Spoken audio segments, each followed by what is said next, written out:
How is life? Life is great. Life is treating అంటే మధ్య మధ్యలో ఒక్కొక్కసారి అందరికీ ఉంటాయి. అబ్బా బోర్ కొడుతోంది ఏంటి లైఫ్ లో ఏదైనా కొత్తగా చేయాలి అని. ఆ కొత్తదనం వస్తూనే ఉంది నాకు లైఫ్ లో some way or the other.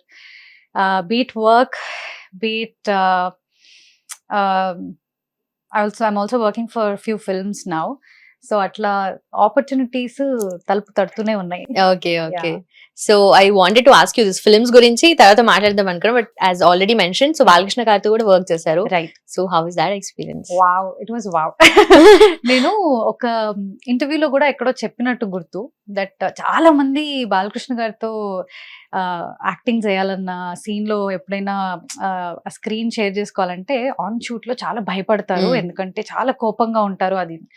But he such a fantastic person, like చాలా డౌన్ టు ఎర్త్. నేను ఆ సైడ్ ఆఫ్ బాలకృష్ణ గారిని చూసాను. And day one when I share a scene with him, he was very encouraging. Like నేనంత ధైర్యంగా బాలకృష్ణ గారితో పాటు చేసినప్పుడు కొంచెం భయం అయితే ఏదైతే ఉంటుందో, ఐ థింక్ నాకు ఆ ఓపెనింగ్ చాలా బాగుంటుంది. So like how is the conversation, అంటే how did you get into it? Actual గా నాకు షూట్ అని చెప్పలేదు, ఆడిషన్ ఉంది. This was for Kathanayakudu, NTR's Kathanayakudu. So Krish గారు ఒకసారి మిమ్మల్ని ఆడిషన్ చేద్దాం అనుకుంటున్నారు అని చెప్పి పిలిచారు. They wanted me to wear a sari and come, అంటే కొంచెం నాకు ఆ లుక్ కూడా కావాలి, జి వరలక్ష్మి గారి క్యారెక్టర్ అని, ఎస్టర్ ఇయర్ హీరోయిన్.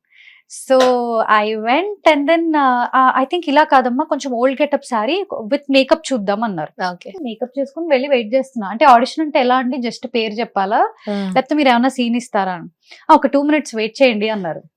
ఇటు తిరిగేటప్పటికి ప్రకాష్ రాజ్ గారు ఉన్నారు, ఇటు తిరిగేటప్పటికి బాలకృష్ణ గారు ఉన్నారు. ఇదేంటి ఇక్కడ షూటింగ్ అవుతుందేమో, నేను ఇక్కడ ఉండకూడదేమో అని వెళ్ళిపోతున్నా. నో ఇప్పుడు సీన్ స్టార్ట్ అయిపోతుంది, ఇది మీ సీన్ అన్నారు. నాకు అక్కడే ఒక సెకండ్ అయిపోయింది నా పని అని అనుకున్నా. But then I think that was the best. Maybe audition లో అన్న భయపడేదాన్నేమో కానీ డైరెక్ట్ షూట్ లో I thoroughly enjoyed. Seriously I'm very grateful to Krish గారు ఫర్ దాట్ ఆపర్చునిటీ. అండ్ నాకు ఇలా షూట్ ఉందని చెప్పింది పుష్ప భాస్కర్ గారని కాస్టింగ్ డైరెక్టర్ అనమాట. సో అక్కడ స్టార్ట్ అయింది నాది. ఆడిషన్ అనుకుని వెళ్ళి షూటింగ్ కి వెళ్ళి హ్యాపీగా, చాలా హ్యాపీగా వచ్చాను ఇంటికి.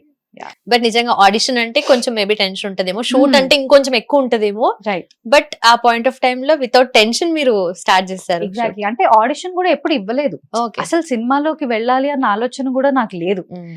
సరే ఖాళీగా ఉన్నాము, రేపు ఏం లేదు, సండేనే కదా అని వెళ్ళిపోయిందే.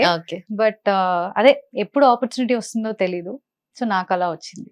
Okay, nice. But you look like Mrunal Thakur. ఎవరైనా చెప్పారా? ఎవరు చెప్పలేదు, మీరే ఫస్ట్. లేదు నిజంగా, అంటే నేను కొన్ని ఇమేజెస్ చూసాను మీ ఇన్స్టాగ్రామ్ లో, specially in that blue dress ఇప్పుడు ఏదైతే పైన కనిపిస్తున్న ఇమేజెస్ లో మృణాల్ ఠాకూర్ లానే ఉన్నారు నేను అనుకున్నాను. బట్ ఎవరైనా చెప్పుంటారులే, I might not be the first person అనుకున్నాను. మృణాల్ ఠాకూర్ అని చెప్పలేదు, వేరే వాళ్ళతో వేరే వేరే పేర్లు చెప్పారు కానీ. But makeup, thanks to make up. True.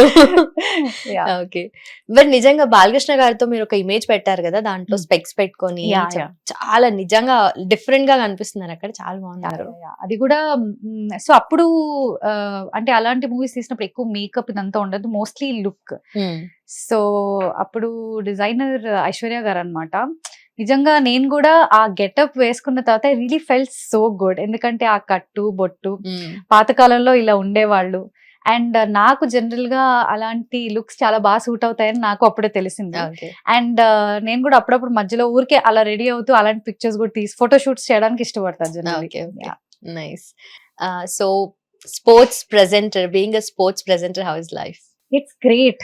Actual గా స్పోర్ట్స్ ప్రెజెంటర్ అవుతానని కూడా నేను కల్లో కూడా అనుకోలేదు, ఎందుకంటే ఫిల్మ్స్ ఎట్లా అయితే వచ్చిందో sports presenter is something I have never expected. అంటే సరదాగా వచ్చి యాక్ట్ చేయమాను, యాంకరింగ్ చేయమాను అదన్నా మనం ఊహిస్తాం, బికాజ్ ఓకే అమ్మాయి కాస్త సరదాగా ఉంది, చలాకీగా ఉంది, యాక్టింగ్ కానీ యాంకరింగ్ కానీ చేస్తే బాగుంటుంది. Sports is something I have never dreamed of. అంటే డ్రీమ్ కమ్ ట్రూ అని అనడానికి కూడా లేదు, కళ కూడా కనలేదు అలాంటిది వస్తుందని. బికాస్ దానికి సంబంధించి నాకు ఎప్పుడు I have a feeling that చాలా నాలెడ్జ్ ఉండాలి, స్పోర్ట్స్ రెగ్యులర్ గా ఫాలో అవుతూ ఉండాలి. అండ్ క్రికెట్ ఫ్యాన్ చాలా మంది ఉంటారు, సో ఎంత నాలెడ్జ్ ఉంటే నేను ఒక స్పోర్ట్స్ ప్రెజెంటర్ గా అవుతాను అనే ఆలోచన ఫస్ట్ వచ్చింది ఎప్పుడైతే నేను ఆడిషన్ ఇచ్చాను. బట్ దెన్ నాకు ఎఫర్ట్ పెట్టడం చాలా ఇష్టం. సో రిజల్ట్తో నాకు సంబంధం లేదు. So when somebody ask me why don't you send an audition, మేము ఇట్లా స్పోర్ట్స్ ప్రెజెంటర్ కోసం చూస్తున్నాం అన్నప్పుడు ఓకే అని చెప్పేసి వెంటనే 5 నిమిషాల్లో పంపించేసా. నేను ఏం ప్రిపేర్ అవ్వాలి అని కూడా ఆలోచించలేదు. ఇది దేనికండి, ఓ విమెన్స్ ప్రీమియర్ లీగా, ఓకే అంటే ఇది కూడా IPL లాగా, ఓకే ఫస్ట్ టైం వస్తుంది అంతే.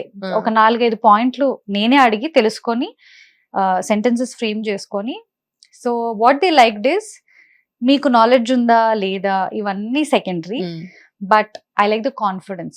Okay. So for somebody who really want to get into sports as a presenter, ఆ ఫీల్డ్ లోకి రావాలి అని అనుకుంటే confidence is very important. Confidence తో పాటు కంటిన్యూస్ లెర్నింగ్ కూడా ఇంపార్టెంట్.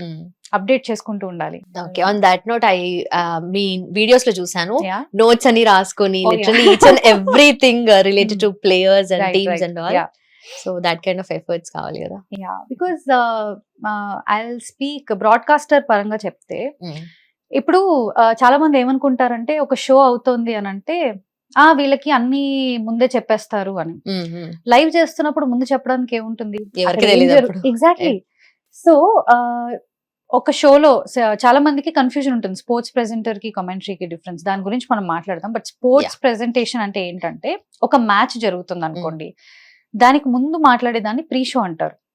ప్రీ షో ఎలాగా అంటే, ఒక సినిమా రిలీజ్ అయ్యే ముందు ఒక ట్రైలర్ టీజర్ లాగా. అంటే ఇందులో ఇవాళ ఏం జరగచ్చు, ఇంతకు ముందు ఏం జరిగింది, ఏం ఎక్స్పెక్ట్ చేయొచ్చు అనే విషయాలన్నీ మాట్లాడతాం. ఫస్ట్ ఇన్నింగ్స్ అయిన తర్వాత మధ్యలో గ్యాప్ ఉంటుంది second innings మొదలవ్వడానికి.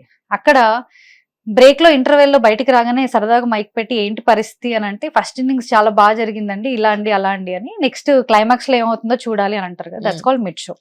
Post show cinema అయిపోయాక ఏం జరిగింది, ఎవరు ఎలా బాగా పర్ఫామ్ చేశారు అనే డిస్కషన్ బేసికల్ గా. అంటే జనరల్ గా మాట్లాడడానికి I'm just comparing. But shows లో జరిగేది ఇది. కానీ షో వెనకాల చాలా ఎఫర్ట్స్ పెట్టాల్సి వస్తుంది. It's just not me, it's the entire team. So ఒక మ్యాచ్ జరుగుతోంది అంటే ఆ మ్యాచ్ కి సంబంధించిన కానీ ప్లేయర్స్ కి సంబంధించిన కానీ ఎంతో ఇన్ఫర్మేషన్, స్టాటిస్టిక్స్ కానీ వాళ్ళ యొక్క స్ట్రెంగ్త్స్ గురించి కానీ ఇవన్నీ కూడా ఇన్ఫర్మేషన్ అనేది ఉంటుంది. డాకెట్స్ రూపంలో మాకు ఇస్తారనమాట. ఓకే, సో అన్ని చూసుకుని I discuss with my producer basically a points మీద ఫోకస్ చేద్దాము, ఏ ప్లేయర్ స్ట్రెంగ్త్ మేజర్ గా మనం ఇవాళ మాట్లాడాలి. This one upcoming player. So it's not like ఎంతసేపు లెజెండరీ ప్లేయర్స్ గురించే కాదు, somebody is trying really hard to prove himself. We talk about that player. So దీని వెనకాల ఇంత ప్రిపరేషన్ జరుగుతుంది. హిట్ టీవీ యాప్, ఇందులో short news, live news, entertainment shows, movies, digital magazines తో పాటు మీ జిల్లా వార్తలను కూడా ఫ్రీగా చూడొచ్చు. అంతేకాదు KG నుంచి PG వరకు విద్యార్థులకు స్కాలర్షిప్ కూడా అందిస్తున్నాం. ప్రతి వారం 10 మందికి లక్కీ డ్రా ద్వారా ఒక్కొక్కరికి 10,000 రూపాయలు అందిస్తున్నాం. ఇంకెందుకు ఆలస్యం, వెంటనే హిట్ టీవీ యాప్ ని డౌన్లోడ్ చేసుకుని ఫ్రీగా ఎంటర్టైన్మెంట్ పొందండి. Hit TV app. Hit TV app. Please download hit TV app. Hit TV app ని ఫ్రీగా డౌన్లోడ్ చేసుకొని ఎంజాయ్ చేయండి. మీకు నచ్చిన ఎంటర్టైన్మెంట్ కోసం హిట్ టీవీ యాప్ ని ఫ్రీగా డౌన్లోడ్ చేసుకొని ఎంజాయ్ చేయండి. హిట్ టీవీ యాప్ ని డౌన్లోడ్ చేసుకుని ఆస్వాదించండి, ఆశీర్వదించండి. ఇంతమంది సెలబ్రిటీలు హిట్ టీవీ యాప్ ని డౌన్లోడ్ చేసుకోండి అని చెప్తున్నారంటే ఎంత మంచి యాప్ ఆలోచించండి.